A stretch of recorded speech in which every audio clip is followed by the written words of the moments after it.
My name is Kelly Yarbrough, and I'm the Director of Community Programming at Prairiewood Retreat and Preserve in Manhattan, Kansas. Normally, I'd be busy coordinating our public event series, like yoga, open trail days, and artist receptions. But it's a weird time. In-person public programming is out. But I can't help noticing that some things haven't changed. We still need sunshine and fresh air. We need connection to each other and to places that matter. The Places Between Us is part podcast, part walking tour. Conversations from a distance with artists, poets, educators, and changemakers as they take us on virtual walks through their own special places.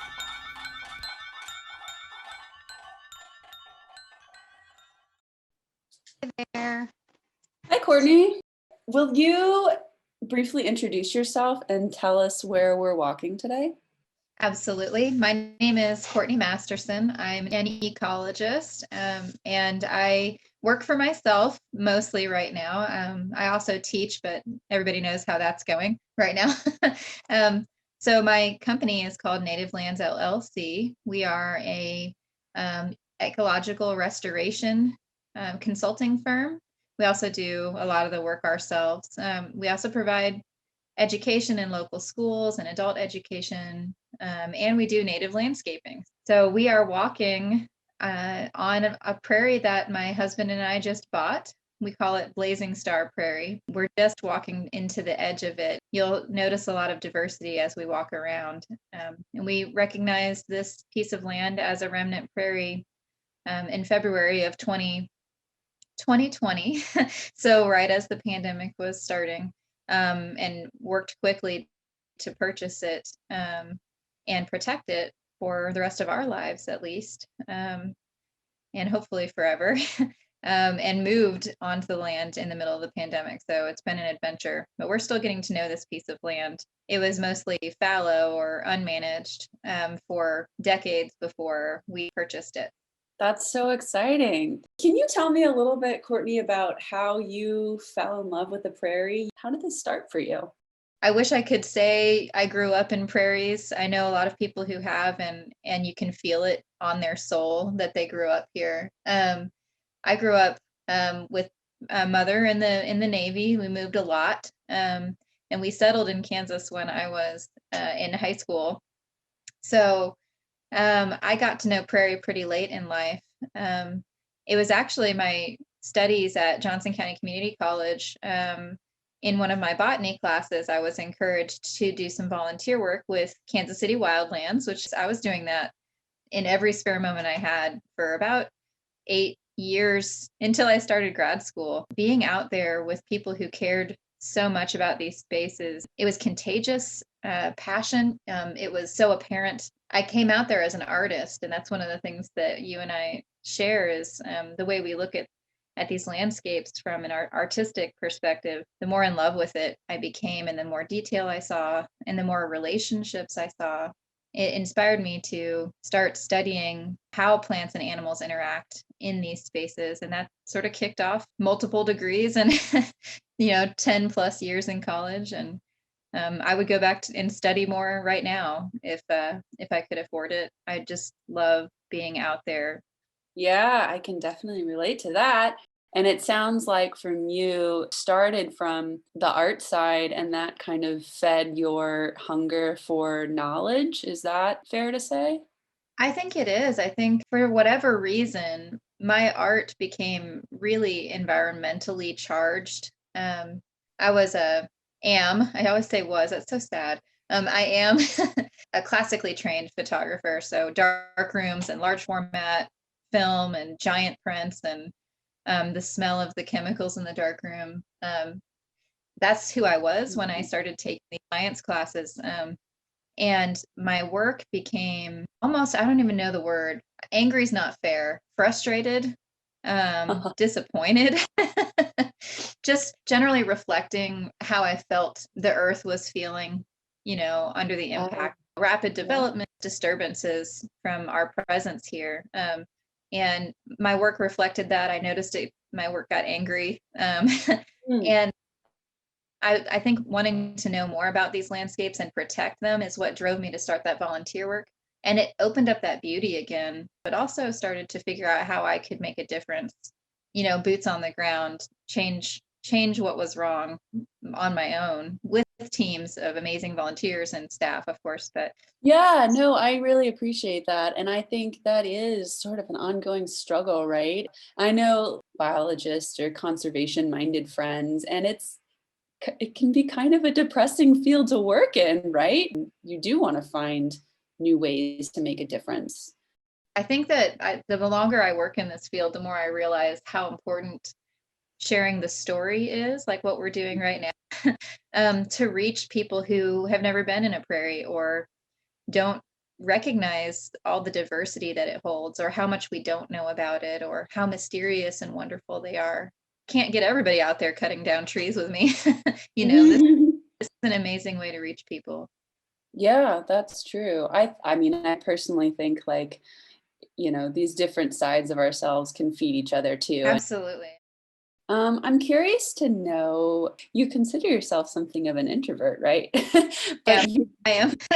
but you work so much with people. Is that something, does that feed you? Do you enjoy that? Or do you feel like it's just an important part of the mission here? Wow. um, Brutal honesty.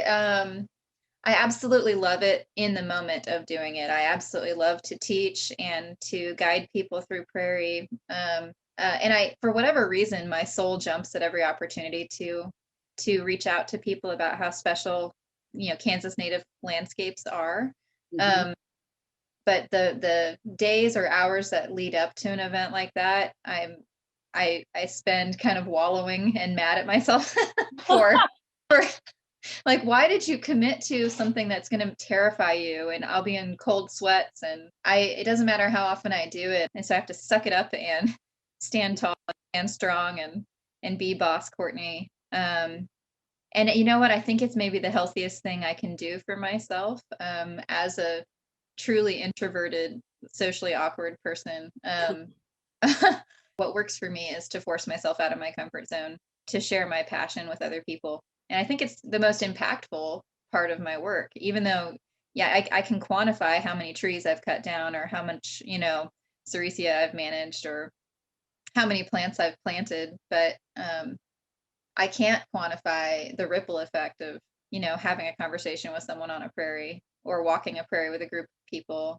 I mean, I get return comments and conversations from events like that for years afterwards. It's worth it. It's worth the sacrifice of my comfort. Could you kind of summarize some of the rhythms of your field work? There's some distinctive and special rhythms that happen throughout the year on the prairie.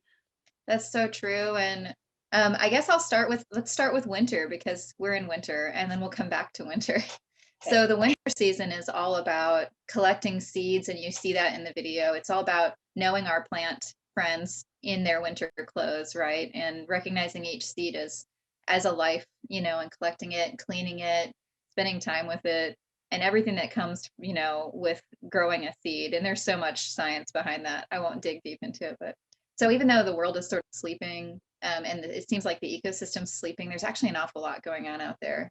So I see the prairie at a time when I don't have to worry about bugs, and I don't have to worry about overheating, and I don't have to wear sunblock really. And it's just like crunching and great smells, and feeling seeds in your hand. Collecting, cleaning, carefully storing and cataloging, and then cold stratifying and growing.